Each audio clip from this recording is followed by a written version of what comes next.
All right, so let's dive into some of the history here on the Killers. And a quick note, a quick clarification. It came to my attention just today that this album is not currently on the list, but it was on a prior version of the book. I think maybe the initial book that came Wait a out. second. This isn't on the list? So, There have been some I saw it. revisions. I saw it on a revision. list. It was on a list, and the most That's a lot of recent things one- on a list. I I can put you on a list right here. It's so funny you mentioned that, Adam, because I happened to see that as well. It is complicated, audience, to figure out what is on the most up-to-date list, because I have, for instance, a physical copy of the book, but there have been multiple editions of the book and subtle changes throughout that. Then there's some websites, but not all of them are super easy to interpret what the heck is going on. Some of the data formatting is poor. So actually, funny enough that not only did I discover that same fact, Adam, that Hot Fuss is no longer on the most recent version of the list, but also, you know what else got dropped off? Our friend Snora Jones. No. I feel vindicated, audience. Robert Dimery and his minions have expunged the same thing that Rob would have. Well done. All right, so wait a second. While we're completely off topic, Adam, can I get you to weigh in on Beyonce's Blackbird? Go. I haven't heard it yet. It sounds like Beyonce singing Blackbird. You could not have scripted a better Adam answer. Marty, it's like karaoke. It's literally the I exact know. same track with Beyonce singing it. Of course. Oh, really? Yeah. Right. There's our hot take. Toe tap and all. It's our stinger at the end of the episode. You got to hang on late for this little piece of this hot take. 10 seconds of silence and boom. All right, so no big surprise. We're going to focus mainly on Brandon Flowers and our retrospective and the history of the Killers here. So now Brandon Flowers is known to be a very private person. So there's no books about him. There's no books about the band. So I watched a ton and read a ton of interviews this week to try to build up what the history of the story is, what the history of the band is. So Brandon is our age. He was born in 1981. He grew up in Henderson, Nevada, which is only about a half-hour drive from Las Vegas. Brandon noted that from Henderson, you could always see the lights of Vegas. They were omnipresent since it was only about 13 miles away. I feel, I must say, for people who may not have visited either Las Vegas or the outlying towns of Nevada, but Henderson is 1,000 times sadder than Las Vegas. Oh, yeah.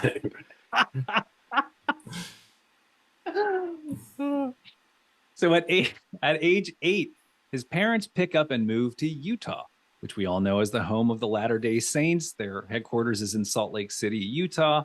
And I was going to make a joke about a family of Mormons wanting to get as far away from legalized prostitution as possible. But I just learned this. It's been FYI for my favorite group of Delaware nuns who are always listening. But the Bunny Ranch is nowhere near Las Vegas. It's like 7.5 hours away. So I was very surprised by that. You sure you didn't know that? Yeah. Well, once you get off Route 115 and you make a left at that lumber store, you got it.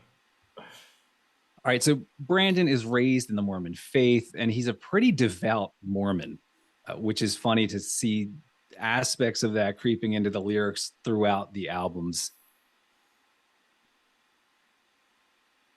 I don't need that part. Yeah, like maybe that's why the lyrics are very almost like juvenile in the way that he talks about like relationships and stuff. Dude, Marty, put in that Brightside, together. one of my notes here is like, these are above average lyrics for a ninth grader. Yeah. And that is sort of how they feel sometimes. Yeah. It turns out it's all about soaking. Right. I thought there were some cool literary aspects later on in some of the songs that we'll touch on when we get there. But anyway, Brandon grew up, he was the youngest of 6 children. He grew up in a house that was somewhat musical. There was a piano in the house, and it sounded like growing up, he at least knew his way around a keyboard, but definitely wasn't a savant or anything like that. He had an older brother who was 12 years his senior. So he grew up listening to a lot of 80s music. No big surprise. Depeche Mode, Duran Duran, U2. You obviously hear a lot of those influences on this record. And he said that for a very long time, his head had always been back in Vegas when he had moved to Utah. So around 16 years old, he begged his parents to let him move back to Vegas, and they agreed. So he went back to Vegas at 16 and lived with an aunt who was still there. So he finished his high school in Vegas, and he started playing in some bands, little indie bands, nothing really amounted to anything. And as soon as he was able, he got himself a fake ID and started going around to the clubs in Vegas. Very not Mormon thing to do, man. What are you doing, Brandon? And he winds up in a keyboard band called Blush Response.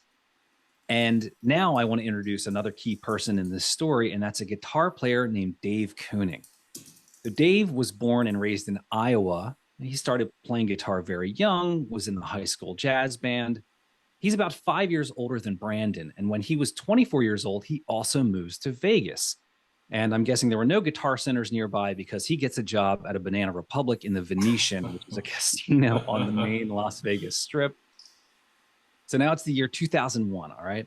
Both Dave Kooning and Brandon Flowers are in Las Vegas. They haven't found each other yet. Brandon is in this synth band and was really into keyboards, but also working at a golf course, and he was a bellhop at a hotel as well to make ends meet. Now, on May 11th, 2001, and I know this because I looked up the concert archives in Las Vegas, but a little band called Oasis was playing at the Hard Rock Hotel. And as Brandon tells the story, it was almost cosmic. He said he was just walking through the Hard Rock, didn't even know a band was playing, and was only slightly familiar with Oasis. Some random guy walks up to him and offers him a free ticket to the concert, which at this point is already 3/4 of the way done. So Brandon goes in and he only catches the last 3 songs, one of which was Don't Look Back in Anger. And he describes this moment as almost religious because he saw Oasis in there, 30,000 people singing along. He said it was amazing. And he walked away thinking, I want that. And there's no way I'm going to get that playing in my crappy synth keyboard band. So who doesn't want that? There's a lot of introverts who would not enjoy standing on stage in front of I'm glad we're already drawing this line between Oasis because I do think there's a connection. That's an interesting detail that I didn't know, but it's not super surprising. There's something about the shouty. It's something that makes an arena able to sing along that both of those bands are doing. Yeah, that's a good point. Here I was at like that age going to see Rusted Root, and I went in a completely different direction. Saw those dreads on a white guy and you're like, I want that. Right. Yeah, I will go there. I will go that direction. So Brandon leaves Blush Response, that keyboard synth band. Now I saw a note from another story that said he was fired from Blush Response. But either way, Brandon's looking to put together a band. So he starts scouring the classified ads for guitarists in Las Vegas. And he said there were 2 free magazines in Vegas that had musicians classifieds in them. So he'd go looking for other musicians. And usually at the end of these classified ads, the musician puts the bands that influenced them. So he was looking for anybody that piqued his interest. He said most of them were like nu metal bands that these guys were being influenced by, but he saw one that stood out. And the person listed the Beatles, Smashing Pumpkins, and Oasis as their influences. And that turned out to be Dave Kooning. Now we got a pretty experienced guitar player in Dave Kooning. He had been playing on the scene for quite some time. And then you've got a really green, super nervous, super awkward Brandon Flowers. So they get together in an attempt to start writing music. And at their first meetup, Dave, the guitar player, gives Brandon a cassette tape of ideas that he had worked on, written and recorded with a small 4-track at home in his closet in his apartment. And on this small demo was the guitar line for Mr. Brightside. So it immediately jumps out to Brandon. They put the structure around it. He writes the lyrics, and in a matter of an hour, the song is basically done. So now it's during these sessions, they keep getting together and writing music. And this is where they came up with the name The Killers, which actually came from a music video from a New Order song called Crystal. And if you pause the video and you zoom in, there's a band playing. And on the face of the kick drum is the fake band's name, the Killers. So they grabbed that and ran with it. I don't mean to harp on this, but it was also trendy, specifically in that time period, to have the and then a plural noun, as in the White Stripes, the Strokes, the Hives. Late 90s to the mid 2000s. Yep. I feel like I'm referring specifically to the revolution that the Strokes kicked off, the kind of garage rock revival thing. All right. So, yeah. Did you say the U2? That's what my grandpa called them. Oh, something about old people who add the and then an S at the end of everything as well. The U2s. So Dave and Brandon assemble a band and they recorded demo, including Mr. Brightside. That lineup for that band was only temporary, and I think Brandon even played bass on the initial demo for Mr. Brightside. Once again, proving, audience, that anyone, literally anyone, can play bass. That was for Tom, who's not here. Who's not here, can't defend himself. Now, in January of 2002, they get their first gig in an open mic night at a small coffee joint right across the street from the University of Nevada, Las Vegas campus. They only played 3 songs, and Brandon, according to himself, was so nervous that during the performance, he was scouting areas in the room where he could throw up because he really thought he was going to lose it. He was so nervous. So now if only he could have taken the edge off with a beer. Or some masturbation or something. Defending an entire state here, people. So they eventually firm up the band lineup with a drummer named Ronnie Vanucci, who was a pretty experienced drummer on the Vegas scene, and a guitar player named Mark Stormer. Mark was quickly demoted to bass, and that makes up the 4 is the Killers. That was from Adam. He's the nice one, audience. I know, right? Yeah. Now, during this time, the band is writing a lot and they're performing as much as possible wherever they can around Vegas. They're handing out free demos, CDs to anybody who will take them. And after playing around Vegas for a while, an A&R guy named Braden Merrick, who worked for Warner Brothers, hears about the band. So he got them some studio time. He heard their initial raw demo. He got them some studio time to record a proper demo in LA and San Francisco. They then try to shop that around. They even set up some showcases to try to generate some interest, but there was very little interest from any US labels. And they shopped it around for a year, but nobody was biting. And listening to interviews with the engineer on this album, a guy named Mark Needham, and he saw the band very early on, and he said he thinks that there was no interest because Brandon was super shy, super awkward, super green. And I get it. He was young. He wasn't used to playing. I mean, we're all musicians. Like, it takes a while for you to figure out how to live on a stage, especially if you're used to being behind an instrument. I know when we were playing, I always had a guitar. I always had a keyboard. And then when you're the front man, it's like you don't know what to do with your body and hands. The first handful of gigs that I played with my first band out of college, I almost looked like I had palsy. Like, people would come up and be like, dude, I know you look weird. Like, my arm would come up across my chest. And it takes a while to get that out, right? You need feedback from people. Eventually you find your way, but you become Mick Jagger eventually. Yeah. It reminds me, Phil, that story is when you would dress up as Batman and go, to play with kids. And then one day they had you dress up as like G.I. Joe or Superman or something where you had to like show your whole face, and the kids are just like, no, not buying it. That was a low moment. I'm glad you're just naked out there. Yeah. Well, I think it was also a tight-fitting leotard was a factor. It was, Rob, that was a great memory. I'm glad it happened. Yeah, glad I was there for that. So Brandon even says in later interviews that he didn't really find himself, at least his performance persona and his persona on stage, till late in the second album. He had severe imposter syndrome, but he tells a cool story about something they did with Lou Reed in 2007. So they did a song with Lou Reed. It's on a Killers compilation. It's a song called Tranquilize.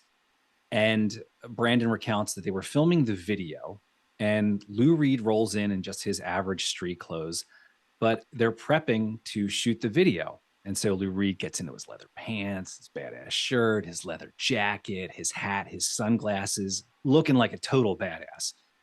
And Brandon says that he and Lou were about to go out to start filming, and they were both looking in this full-length mirror at their outfits. And Lou Reed points at his own reflection and says, "I want to be that guy," which is just an awesome story. Like giving That's a great story. Giving permission that you're not you on stage, you're somebody else. You need to transform. And Brandon was saying that really allowed him to let go and have this idea that there's a stage version of me and there's a me version of me. The two don't have to intersect. And that's really where he started to find his comfort on stage. So like 5 years in. Yeah, right, exactly. Yeah, several million album sales later.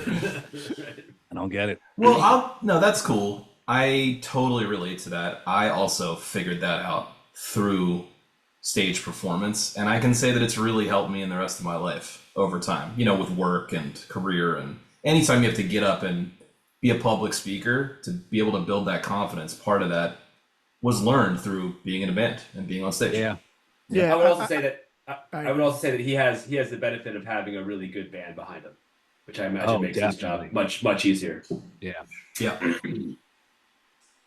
So while there was no real interest from any US labels as they were trying to shop around the demo, there was a guy from the UK who saw them at one of these showcases. So he gets their demo, he sends it to another guy in the UK named Ben Durling, who was working at an independent UK label called Lizard King Records. They liked what they heard, which at this point was only a 5-song demo. So in August of 2003, Mr. Brightside is played for the first time on BBC's Radio 1.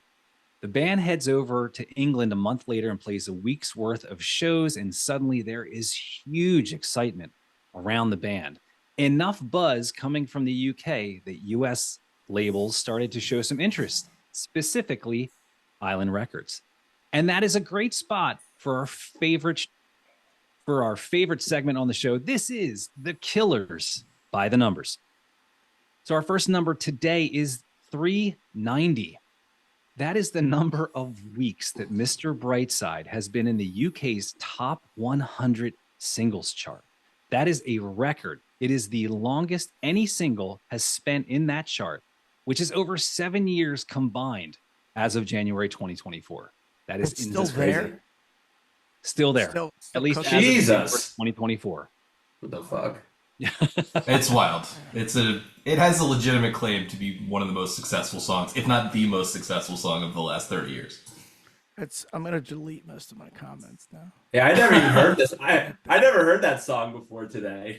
What? You are lying. You have to. I'm not that. I am 100% serious. Well, if you were listening to Rusted Root in the No, Yeah, it makes I'm sense. sorry. Right. I don't believe it. I'm sorry. I think I just missed it. I mean, I guess it was on the radio, but in 2000, what year was it? 2004.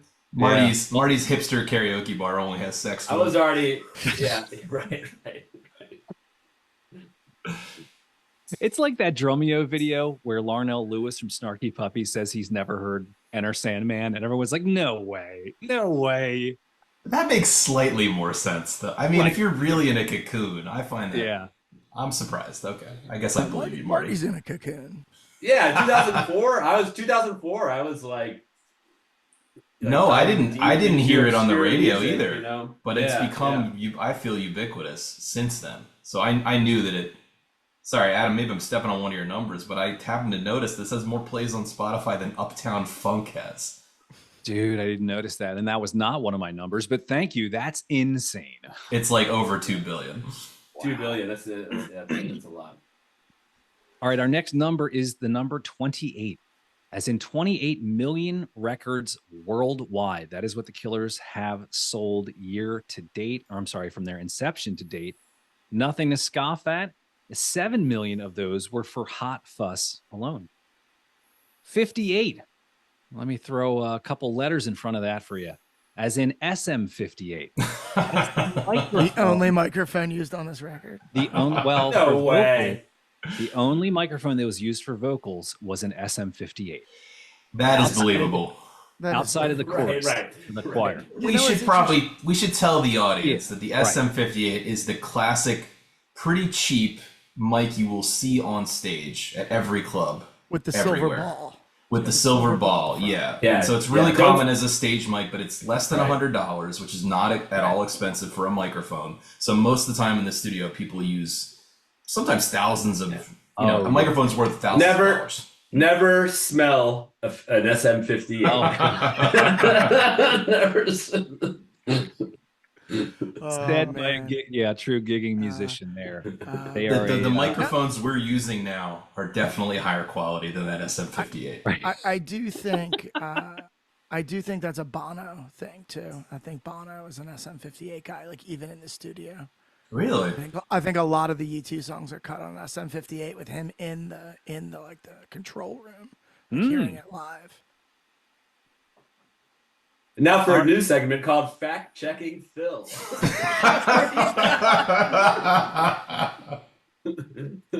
It's Love just in.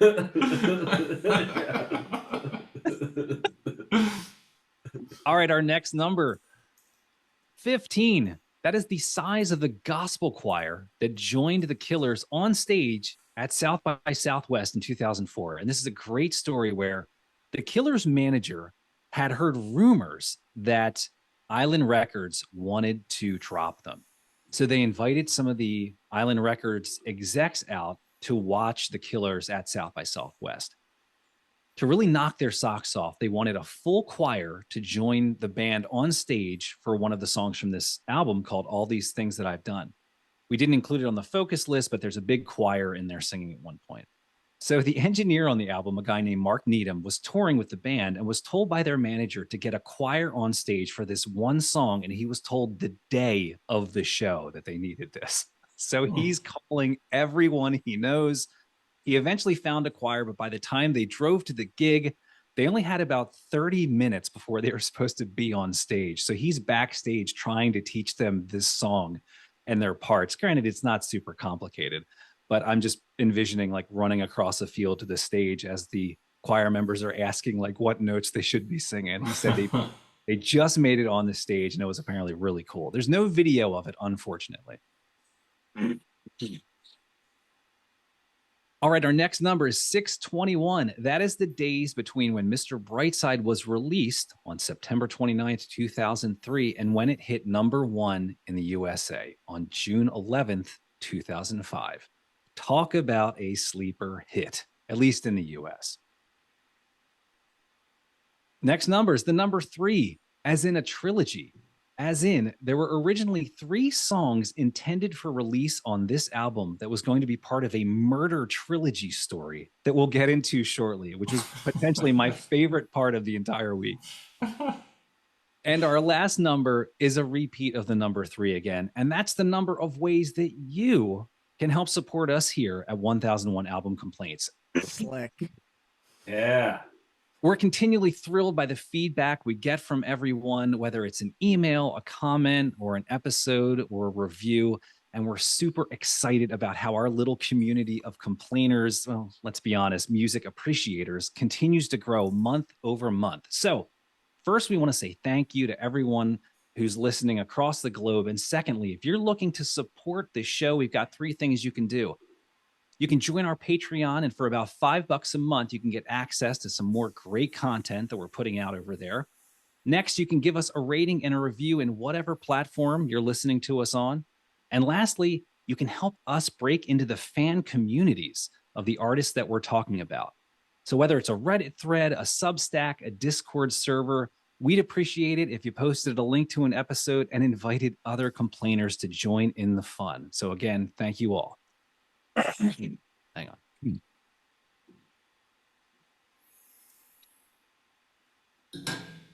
All right, so when we last left the band, Island Records had just picked them up for a record deal, so they go back into the studio to finish Hot Fuss in November of 2003. There's a great interview done in 2023 by a YouTuber named Daniel Sarkisian, and he sat down for over an hour with the lead engineer on Hot Fuss, a guy named Mark Needham, and they get super nerdy. So I wanted to drop in some fun record album making facts here that came from the engineer. Most of these songs were recorded as the band in the room. Very few overdubs. It was really, I feel like you get a lot of that energy. You get a real live band feel from a lot of the performances on this. So I thought that was very cool. Phil, you mentioned why use a 58. The engineer, this guy Mark, said that Brandon was having a hard time getting a good performance that sounded authentic, that brought energy. You know, when he went into the booth and was isolated and standing in front of a $5,000 Neumann mic, he's still green, he's young, he just he didn't sound authentic and or believable for that matter. So engineer gave him an SM58 and put him in the room with the band with wedges as monitors, and that's where we get most of the vocal takes on this album. That's pretty impressive. Yeah, that's cool. So Tracks. they bounced. They bounced between San Francisco and Los Angeles to finish this off. Very few ISO booths, so they actually ran. This is a blast from the past. They ran the bass direct using a Line 6 bass pod. Do you guys remember the red egg? Well, that was for guitars. The bass pod was larger and it was more of a rack unit. But yes, it was in that same line when those red bean-shaped the red bean guitar things. Yeah. And they ran that direct because they didn't have enough booths to do all this in. And you could have fooled me. They had a budget, right? Island Records is the same Island Records like I'm thinking of. Yeah, but maybe they didn't want to put a lot of money into it. Just skip the bass. Probably right around the moment when budgets for new artists are being cut, right? Because their chances of making this money back in album sales are dwindling really fast in the MP3 era. Yeah, that's right. That's a good point. I was just surprised. Do you know if this was recorded digitally? I assume I believe it was. Yes, it was. They talked about this was right around the time that Pro Tools started becoming very popular as well. And there was some out of the box vocal drive that they used. And I forget what they said, but it was kind of like, you know, one of the very first downloadable plugins for Pro Tools. And they used that to give Brandon that kind of crunchy vocal vibe. Yeah, I hear it. Talk. Yeah, right. The walkie-talkie, The walkie-talkie that Marty right. So Mr. Brightside, the version that we wind up hearing on this album was actually mixed in about 40 minutes on an 8-channel console. Which, you're not really making the case, are you? hey, it was simple, it was quick, and to me, it's effective. So It did the job. yeah, certainly. right, exactly. All right, gents, what do you say? We've heard a lot of background here. What do you say we dive into some of these killer tunes? Yeah.